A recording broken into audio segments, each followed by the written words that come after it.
5월 2일 별미 큐티입니다. 함께 기도하겠습니다. 은혜로우신 하나님, 오늘도 겸손하게 하나님 말씀 앞에 섭니다.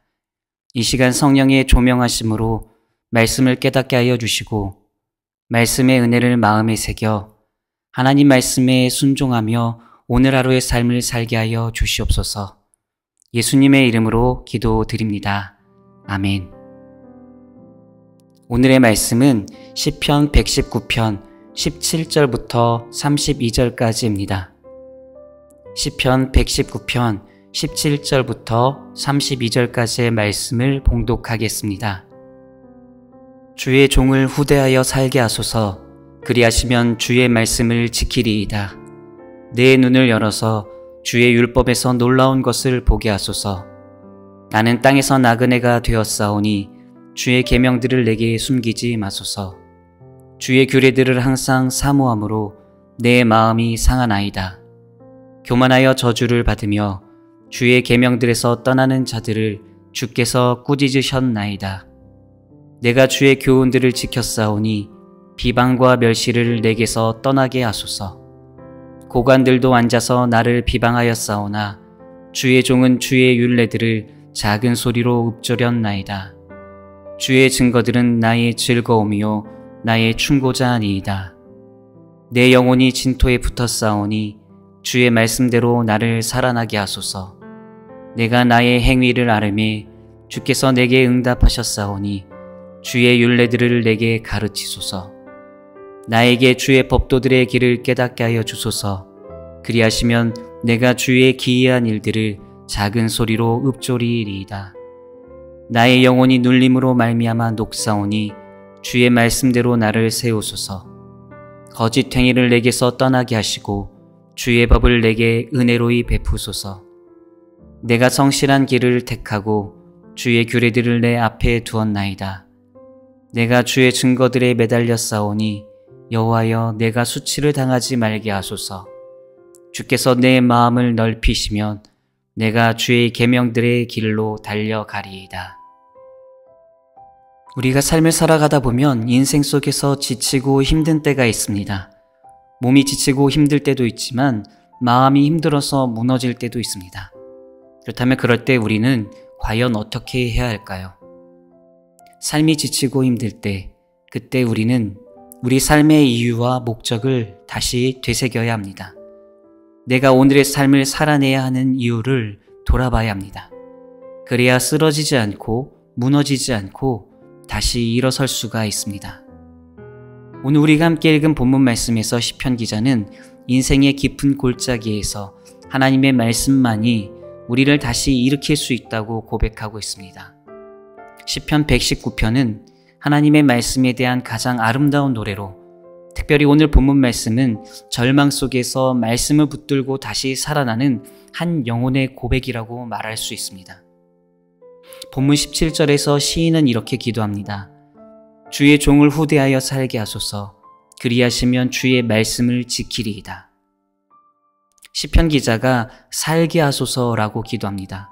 그리하시면 주의 말씀을 지키겠다고 기도합니다. 그런데 여러분, 이 본문을 새번역 성경으로 보면 17절 후반부가 이렇습니다. 그래야 내가 주님의 말씀을 지킬 수 있습니다. 주의 종을 살게 하소서. 그래야 내가 주님의 말씀을 지킬 수 있습니다. 자, 여러분, 여기서 시인은 하나님께 살게 해달라고 간구하고 있는데, 그렇다면 내가 살아야 하는 그 이유가 무엇이라고 이야기합니까? 바로 하나님의 말씀 때문이라고 이야기합니다. 살게 해주셔야 하나님 말씀을 지킬 수 있다고 이야기합니다.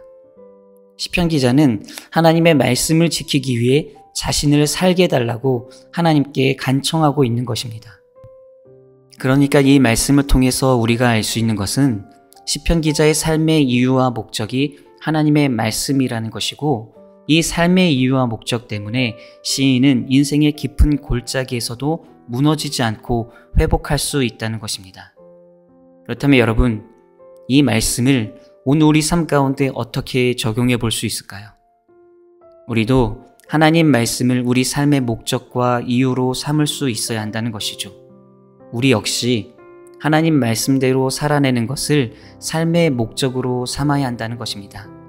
그래야 이 삶의 이유와 목적으로 인해 우리가 현실의 어려움 속에서도 광야 같은 고난의 상황을 만나도 쓰러지지 않고 강건하게 살 수가 있습니다.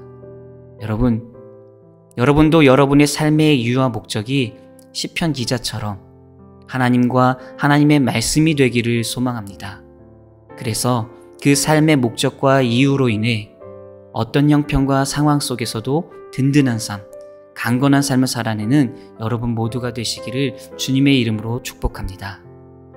자, 이번에는 25절 말씀을 보면 내 영혼이 진토에 붙었사오니 주의 말씀대로 나를 살아나게 하소서라고 시인이 노래하고 있습니다.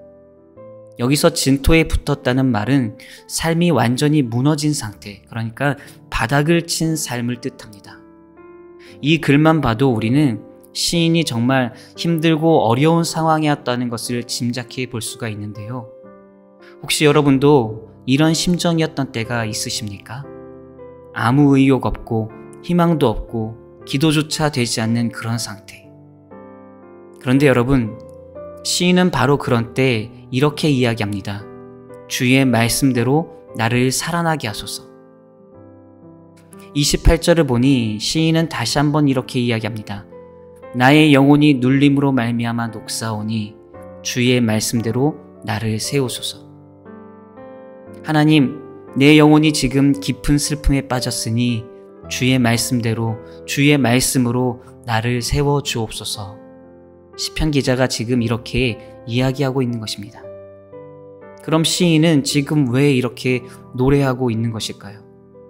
그 이유는 하나님의 말씀이 눌린 영혼을 다시 회복시켜 주시는 능력이 있기 때문에 그렇습니다. 하나님의 말씀은 무너진 영혼을 다시 일으켜 세우는 능력이 있사오니 하나님 말씀으로 나를 회복시켜 주옵소서라고 지금 시편 기자가 이렇게 노래하고 있는 것입니다. 그렇습니다, 여러분. 하나님의 말씀은 무너진 영혼, 낙심한 영혼, 쓰러진 영혼을 다시 회복시켜 주시는 능력이 있습니다. 그렇기 때문에 만약 우리도 삶의 자리가 그와 같은 상황이라면 하나님의 말씀으로 회복되게 해달라고 간구할 수 있어야 합니다. 그래서 하나님의 말씀으로 회복되어지는 놀라운 은혜를 경험할 수 있어야 합니다. 사랑하는 성도 여러분, 하나님의 말씀은 능력이 있습니다. 그러니 그 능력의 말씀으로 삶의 모든 어려움들을 이겨내고 극복하는 우리 모든 믿음의 백성이 되시기를 간절히 소망합니다. 이제 말씀을 마무리하겠습니다. 여러분, 우리 삶이 혹 힘들고 어렵다면 우리는 하나님 말씀으로 돌아가야 합니다. 왜냐하면 하나님의 말씀이 우리 삶의 이유와 목적이 될 때 우리가 모든 어려움을 극복하고 이겨낼 수 있기 때문입니다. 더욱이 하나님의 말씀은 능력이 있기 때문에 그 능력의 말씀이 우리를 회복시켜 주시고 새롭게 하여 주시기에 우리는 더욱 하나님의 말씀을 붙들고 사는 삶이 되어야 합니다.